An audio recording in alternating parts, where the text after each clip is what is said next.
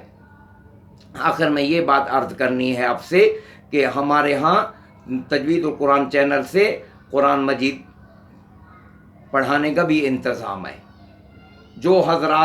جن حضرات کے بچے حافظ ہیں وہ مدرسہ میں بھیجیں، جو نئے سرے سے اپنا پڑھنا چاہیں قرآن مجید ان کے لیے، اور جو بزرگ حضرات ہیں اپنا کلام پاک ٹھیک کرنا چاہیں تو ان کے لیے بھی انتظام ہے۔